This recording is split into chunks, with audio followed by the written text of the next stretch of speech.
Islam, or if you know Arabic, you know the name of Allah is written Alif Lam Lam Ha Sater. This is Wolof. This is ancient Africa. This is Alif Lam Lam Ha Sater. This is Allah.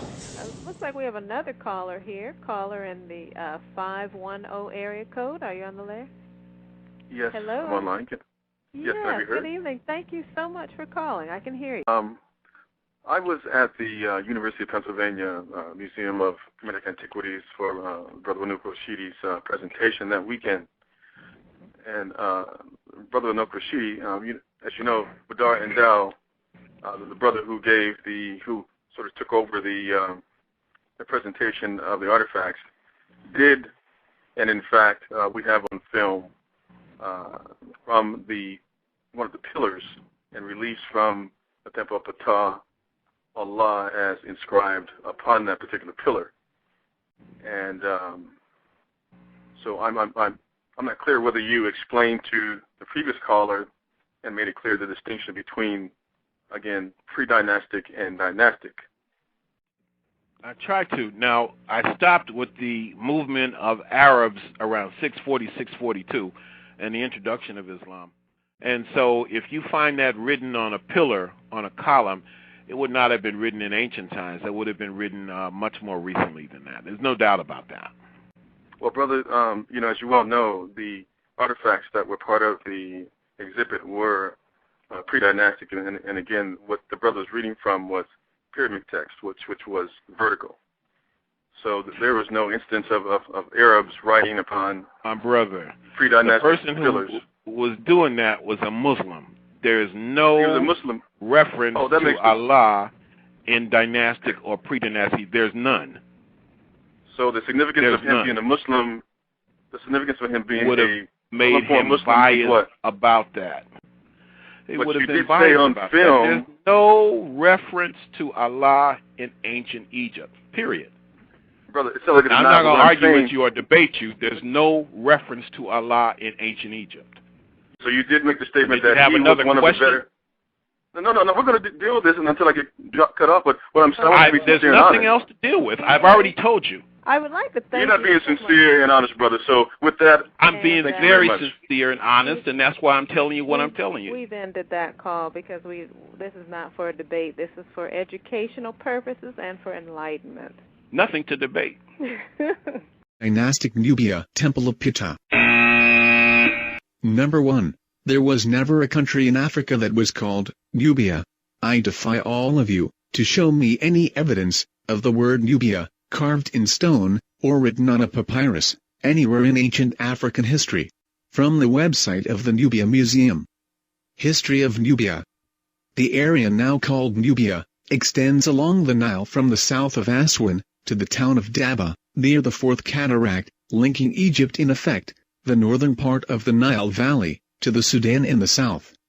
The name Nubia is first mentioned in Strabo's Geographica. The Greek author is believed to have visited Egypt circa 29 BC. The etymology of the name Nubia is uncertain, but some researchers believe it is derived from the ancient Egyptian Nebu, meaning gold, referring to the gold mines for which Nubia was famous. The name does not appear in ancient Egyptian texts. They refer to Nubia generally as Taseti, meaning land of the bow, a clear reference to the weapon favored by the Nubians, Allah in pre-dynastic Nubia, Temple of Ptah. Number 2. There is no letter L in the ancient so-called Egyptian language, therefore, the word Allah, A-L-L-A-H, could not exist in their language, or be written in hieroglyphs, in any temple, Allah in pre-dynastic Nubia, Temple of Ptah. Number 3. The artifacts shown in this asinine video are housed at the University of Pennsylvania, and are in no way pre-dynastic. These artifacts represent depictions from a temple built by a pharaoh of the 19th dynasty, Merenptah, circa 1236 to 1223 BCE. Merenptah from Wikipedia, the free encyclopedia. Merenptah or Merenptah was the fourth ruler of the 19th dynasty of ancient Egypt.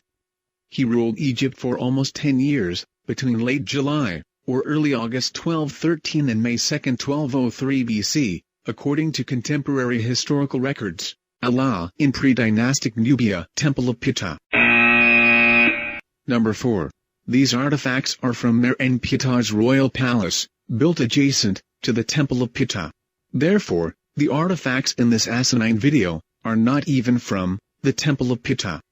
Merenptah was already an elderly man in his late 60s, if not early 70s when he assumed the throne. Merenptah moved the administrative center of Egypt from Ramesses, his father's capital, back to Memphis, where he constructed a royal palace next to the Temple of Ptah. This palace was excavated in 1915 by the University of Pennsylvania Museum, led by Clarence Fisher. Allah in pre-dynastic Nubia, Temple of Ptah. Number 5.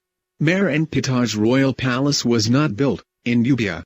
It was constructed next to the Temple of Ptah, in Memphis, modern-day Midrahina, which is situated approximately 20 miles south of Cairo. A sign, showing the site of Memphis, Ramesses II Museum, and the Temple of Ptah.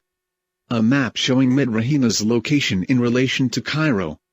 Another map showing Midrahina's distance from Sudan. In effect, Nubia, Allah in pre-dynastic Nubia, Temple of Ptah. Recap. Number 1. There is no country in all of African history that was ever named Nubia. Number 2. The letter L is non-existent in Egyptian language. Number 3.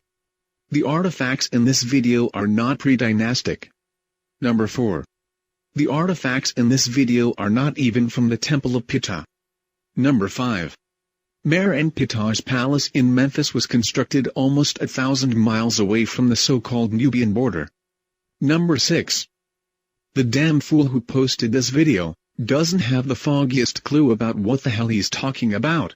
Allah in pre-dynastic Nubia, Temple of Ptah.